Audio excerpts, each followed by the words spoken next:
see it's pretty fine gravels. There's a few rocks up in the top. Keep doing a few more. I think I might just take the rest of this and see how we go. In two sections I did keep pretty much all this is clay. There's a big solid. I haven't hacked into that too much. There's a few gravels in it.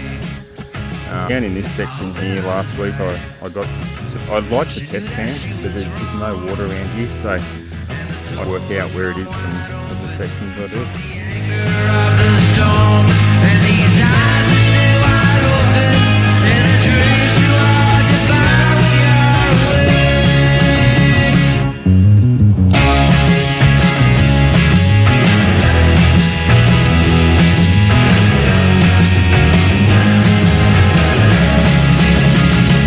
Walked into the room, there wasn't much to say.